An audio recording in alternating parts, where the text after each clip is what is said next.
आऊज़ुबिल्लाहि मिनश्शैतानिर्रजीम बिस्मिल्लाहिर्रहमानिर्रहीम। अस्सलाम वालेकुम दोस्तों, मैं हूं मोहसिन रज़ा और आप लोग देख रहे हैं 24/7 टीचर्स ऑनलाइन। दोस्तों, हमारी इंट्रोडक्शन टू बिजनेस की क्लास चल रही है और हम पिछली 2-3 क्लासेस से बिजनेस ऑर्गेनाइजेशंस के ऊपर बात करते आ रहे हैं। हमने पिछली क्लास 8 से एक थर्ड ऑर्गेनाइजेशन जो हमारी जॉइंट स्टॉक कंपनी या कंपनी के ऊपर हमने अपनी डिस्कशन शुरू की थी और आज की जो हमारी क्लास इंट्रोडक्शन टू बिजनेस की 9th क्लास है। आज की इस 9th क्लास के अंदर भी हम अपनी डिस्कशन जॉइंट स्टॉक कंपनी या कंपनी के हवाले से जारी रखेंगे और इसमें देखेंगे कि कैसे एक जॉइंट स्टॉक कंपनी बनाई जाती है और उस कंपनी को बनाने का या फॉर्मेशन का जो प्रोसेस है वो क्या होता है। दोस्तों, आज की क्लास शुरू करने से पहले हम ये देख लेते हैं कि हमने अपनी पिछली क्लास के अंदर क्या चीज़ें पढ़ी थी। दोस्तों, पिछली क्लास के अंदर हम लोगों ने बात की थी kinds of joint stock company की कि हमारे पास कितनी किस्म की जॉइंट स्टॉक कंपनीज होती हैं। मैंने उसमें आपको बताया था कि एक हमारे पास पब्लिक लिमिटेड कंपनी होती है और दूसरी हमारे पास प्राइवेट लिमिटेड कंपनी होती है। उसके बाद इन दोनों पब्लिक लिमिटेड कंपनी में और प्राइवेट लिमिटेड कंपनी में क्या फर्क होता है, क्या डिफरेंसेस होते हैं with respect to the name, with respect to the capital raising, with respect to the other things. ये विद इन डिटेल मैंने आप लोगों के साथ क्लास 8 के अंदर डिस्कस किया था। दोस्तों, आज की जो हमारी क्लास है उसके अंदर भी हमारी जो डिस्कशन है वो जॉइंट स्टॉक कंपनी के ऊपर जारी रहेगी और आज की क्लास में हम देखेंगे कि हम एक कंपनी को कैसे फॉर्मेट करते हैं या उसकी फॉर्मेशन का जो प्रोसेस है वो क्या होता है।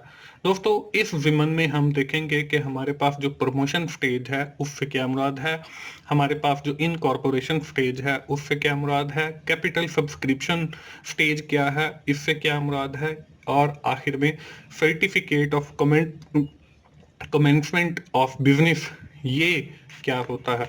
तो चलिए हम आज की अपनी इस क्लास की इब्तिदा करते हैं और सबसे पहले तो ये देखते हैं कि कंपनी फॉर्मेशन से क्या मुराद है। तो दोस्तों, कंपनी फॉर्मेशन से मुराद ये है कि आप एक नई कंपनी शुरू करने जा रहे हैं, एक नई कंपनी रजिस्टर करवाने जा रहे हैं। There are 4 major stages of formation of company. जब भी हम किसी कंपनी को फॉर्मेट कर रहे होते हैं या उसको बना रहे होते हैं तो उसकी हमारे पास 4 स्टेजेस हैं। उसमें जो सबसे पहली हमारे पास स्टेज है उसको हम प्रमोशन स्टेज कहते हैं। उसमें हमारे पास जो सेकंड स्टेज है उसको हम इनकॉर्पोरेशन स्टेज कहते हैं। इसी तरह हमारे पास जो थर्ड स्टेज है कंपनी फॉर्मेशन की वो हमारे पास कैपिटल सब्सक्रिप्शन स्टेज है और आखिरी जो हमारे पास स्टेज है वो है certificate of commencement of business. तो ये 4 स्टेजेस हैं किसी भी कंपनी की फॉर्मेशन की या किसी भी कंपनी को फॉर्मेट करने की। हम अब बारी बारी देख लेते हैं कि ये इन स्टेजेस से क्या मुराद है, इन स्टेजेस के अंदर हम कौन कौन से वर्कआउट करते हैं। तो हमारे सामने सबसे पहली जो हमारी स्टेज है वो है प्रमोशन स्टेज। दोस्तों, यहाँ पे प्रमोशन स्टेज जो है वो हमारी पहली स्टेज है कंपनी फॉर्मेशन की। यहाँ पे सेकंड लिखा हुआ है लेकिन फर्स्ट स्टेज है प्रमोशन स्टेज। अब इसके अंदर हम करते क्या है प्रमोशन स्टेज के अंदर। दोस्तों, स्क्रीन के ऊपर आपको एक टेबल नजर आ रहा है। इसके 3 कॉलम है। First column represent the serial number and the second one is representing the point which we have been discussed और आखिरी जो कॉलम है उसके अंदर उस पॉइंट की डिटेल बताई जाएगी। अब इस प्रमोशन स्टेज का जो पहला पॉइंट है वो है आइडिया ऑफ बिजनेस। जब भी हम कोई कंपनी शुरू करने जा रहे होते हैं तो हम सबसे पहले ये करते हैं, हम ये देखते हैं कि हमारा जो बिजनेस है उसकी नेचर क्या होगी, हमारा जो बिजनेस है वो किस नेचर का होगा, आया हमारा बिजनेस जो है वो मैन्युफैक्चरिंग कंसर्न होगा कि हम चीज़ें गुड्स एंड सर्विसेज खुद प्रोड्यूस करेंगे, मतलब हमारा प्रोडक्शन सेक्टर से रिलेटेड बिजनेस होगा, या हमारा कोई ट्रेडिंग कंसर्न होगी जिसमें हम बनी बनाई चीज़ें लेकर और फिर आगे उनको फरोख्त करेंगे। तो हमारी प्रमोशन स्टेज के अंदर हम सबसे पहले यही चीज़ देखते हैं। उसके बाद सेकंड जो पॉइंट है वो है इन्वेस्टिगेशन का। अब इन्वेस्टिगेशन के अंदर हम लोग क्या करते हैं, हम इन्वेस्टिगेट करते हैं कि कौन से सोर्सेज ऐसे हैं जहां से हम कैपिटल रेज करेंगे, कौन से ऐसे सोर्सेज हैं जहां से हमें लेबर दरकार होगी, कौन से ऐसे सोर्सेज हैं जहां से हमें इलेक्ट्रिसिटी दस्तयाब होगी, कौन से ऐसे हमारे सोर्सेज हैं जहां से हमें water and oil and gas के सोर्सेज दस्तयाब होंगे। तो ये सारी जो इन्वेस्टिगेशन है किसी भी कंपनी को बनाने से पहले ये इन्वेस्टिगेशन की जाती है। उसके बाद तीसरा जो पॉइंट है वो है असेंबलिंग वेरियस फैक्टर। अब इसके अंदर हम क्या करते हैं, इसके अंदर हम ये देखते हैं कि हम जो कंपनी स्टार्ट करने जा रही हैं, आया कि हमें इसके लिए किसी लाइसेंस की जरूरत पड़ेगी, आया कि हमें इसके कोई हकूक जो है वो रिजर्व करवाने पड़ेंगे, आया कि हमें कुछ कॉपीराइट्स लेने पड़ेंगे। अगर ऐसी कोई बात है तो हम वो लाइसेंस हासिल करते हैं और वो कॉपीराइट्स अपने नाम करवाते हैं, और इसके साथ हमारे जो कुछ मुलाजिम होते हैं जो शुरू में मैनेजमेंट का हिस्सा होते हैं उनको भी हायर कर लेते हैं। इसके बाद अगला जो काम है वो है फाइनेंशियल सोर्सेज का। अब फाइनेंशियल सोर्सेज के अंदर हम लोग क्या देखते हैं, फाइनेंशियल सोर्सेज के अंदर हम लोग ये देखते हैं कि हमारा जो कैपिटल है वो हम कहाँ से लेंगे। वो आया कि हम अपने शेयर होल्डर से की जो सेविंग है उससे कलेक्ट करेंगे, आया कि हम अपनी पॉकेट से खुद इन्वेस्ट करेंगे, आया कि हम कुछ क्रेडिटर से लेंगे, आया कि हम कोई लोन लेंगे, आया कि हम कोई शेयर इशू करेंगे। ये सारी जो चीज़ें हैं ये फाइनेंशियल सोर्सेज के अंदर देखी जाती हैं। इसके बाद अगला जो पॉइंट है वो है preparation of essential document of the business. हम जब कंपनी शुरू करने जा रहे हैं तो इसके अंदर जो 3 अहम डॉक्यूमेंट हैं वो है मेमोरेंडम ऑफ कंपनी, और दूसरा जो अहम डॉक्यूमेंट है वो है आर्टिकल ऑफ कंपनी, और तीसरा जो अहम डॉक्यूमेंट है वो है प्रोस्पेक्टिव ऑफ कंपनी। अभी आज के ही इस लेक्चर के अंदर हम लोग इन तीनों के ऊपर भी डिस्कशन करेंगे कि मेमोरेंडम ऑफ कंपनी या आर्टिकल ऑफ कंपनी या प्रोस्पेक्टिव ऑफ कंपनी से क्या मुराद है। तो दोस्तों इस तरीके से हमारी जो पहली प्रमोशन स्टेज है वो कंप्लीट होती है। इसके बाद हम कहते हैं कि सेकंड स्टेज जो है वो हमारी इनकॉर्पोरेशन स्टेज है। जिस तरह हमने प्रमोशन स्टेज के अंदर 5 काम किए, इसी तरह हमारी जो सेकंड स्टेज है जिसको हम इनकॉर्पोरेट या इनकॉर्पोरेशन स्टेज कहते हैं, इसके अंदर भी कुछ काम होने वाले होते हैं। सेम वही टेबल है, इसमें पहला जो काम है वो है फाइलिंग ऑफ डॉक्यूमेंट, कि हमने अपनी प्रमोशन स्टेज के अंदर जो 3 अहम डॉक्यूमेंट है, जिसमें मेमोरेंडम है कंपनी का, जिसके अंदर आपका आर्टिकल है, जिसके अंदर आपका प्रोस्पेक्टिव है, ये सारे के सारे हमने जहां से कंपनीज रजिस्टर होती हैं जिसको हम स्टॉक एक्सचेंज कहते हैं, security exchange commission of Pakistan, security exchange commission of Pakistan जो है वो हमारा कंपनीज एक्ट 1984 के तहत जो है वो कंपनीज रजिस्टर करती हैं। तो हम उस ऑफिस के अंदर अपने वो जो तीनों डॉक्यूमेंट हमने तैयार किए हैं वो हम फाइल करते हैं। उसमें आपका मेमोरेंडम है, उसमें आपका आर्टिकल है, उसमें आपका प्रोस्पेक्टिव है। अब हमने ये जो तीनों डॉक्यूमेंट हैं, हमारा मेमोरेंडम है, आर्टिकल है और प्रोस्पेक्टिव है, उसके अंदर होता क्या है। अब जो आपका फर्स्ट डॉक्यूमेंट है जिसको हम मेमोरेंडम ऑफ कंपनी कहते हैं, इसके अंदर क्या होता है, इसमें एक तो आपके बिजनेस का नेम लिखा होता है कि आप जो कंपनी शुरू करने जा रहे हो उसका नाम क्या होगा। सेकंड, उसका रजिस्टर ऑफिस कहाँ पे होगा, उसका एड्रेस क्या है, उसका जो ऑनर है वो कौन होगा, उस कंपनी का जो ऑब्जेक्टिव है वो क्या होगा। ये जितनी भी चीजें हैं कि बिजनेस का नेम क्या होगा या कंपनी का नेम क्या होगा, कंपनी का रजिस्टर ऑफिस कहाँ पे होगा, कंपनी के जो ऑफिस है उसका कॉन्टेक्ट नंबर क्या होगा, कंपनी का जो ऑब्जेक्टिव है या जो उसको शुरू करने का मकसद है वो क्या होगा, ये सारी चीजें हमारी मेमोरेंडम ऑफ ऑर्गेनाइजेशन या कंपनी के अंदर लिखी हुई होती हैं बातें। उसके बाद आती है आर्टिकल ऑफ कंपनी। अब आर्टिकल्स के अंदर क्या होता है, आर्टिकल्स के अंदर हमारे कंपनी के जितने भी शेयर होल्डर हैं उन सब के नेम लिखे जाते हैं, उन सब के एड्रेसेस लिखे जाते हैं, उन सब के कॉन्टेक्ट नंबर लिखे जाते हैं, उन सब का जो शेयर का रेशो होती है कि 1 लाख जो है वो मोहसिन ने दिए, 2 लाख जो है वो अहमद ने दिए, 3 लाख जो है वो असगर ने दिए। तो इस तरीके से उनकी जो कैपिटल की सरमाए की रेशो होती है वो भी सारी उसी के अंदर दर्ज होती हैं। उसके बाद जो थर्ड डॉक्यूमेंट है वो है प्रोस्पेक्टिव। अब प्रोस्पेक्टिव क्या है, कंपनी की जितनी भी बाकी की डिटेल होती हैं कि हमने कितने शेयर इशू करने हैं, एक शेयर की कितनी वैल्यू होगी, हम कितने शेयर इशू कर सकते हैं, हम कितने शेयर इशू करेंगे, और एक शेयर हमारा कितने का होगा, और अगर हम इकट्ठे किसी को शेयर देना चाहें तो उसके लिए हम आया सर्टिफिकेट यूज करेंगे। ये जो बाकी की इंफॉर्मेशन है कंपनी से रिलेटेड, ये सारी की सारी हमारी प्रोस्पेक्टिव के अंदर मौजूद होती है। तो ये जितने भी 3 डॉक्यूमेंट हैं, इसमें मेमोरेंडम है, आर्टिकल है और प्रोस्पेक्टिव है, ये हम फाइल करते हैं रजिस्ट्रार ऑफिस के अंदर। अब इसके बाद क्या होता है, इसके बाद है पेमेंट ऑफ रजिस्ट्रेशन फी। अब इसके बाद हम इन जो हमने डॉक्यूमेंट जमा करवाए हैं उसमें मेमोरेंडम है, उसमें आर्टिकल है और उसमें प्रोस्पेक्टिव है। अब जो कंपनी रजिस्टर करता है इदारा वो security exchange commission of Pakistan है। इन तीनों डॉक्यूमेंट्स की भी कुछ फीसेस हैं। अब हमने वो फीसेस भी जमा करवानी है, उसके साथ कंपनी की रजिस्ट्रेशन फी भी जमा करवानी है।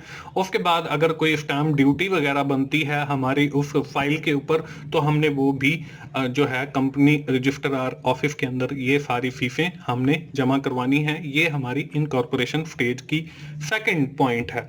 इसके बाद थर्ड है जी सर्टिफिकेट ऑफ इनकॉर्पोरेशन।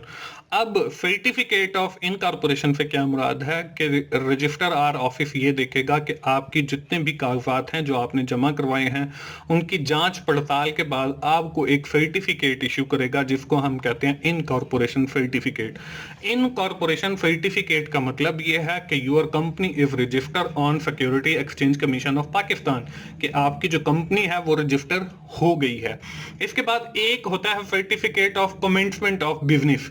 अब जब तक वो सर्टिफिकेट हमें नहीं मिलता, certificate of commencement of business, ये हमारी कंपनी फॉर्मेशन की आखिरी स्टेज भी है, तो जब तक वो नहीं मिलेगा हम अपना बिजनेस शुरू नहीं कर सकते हैं।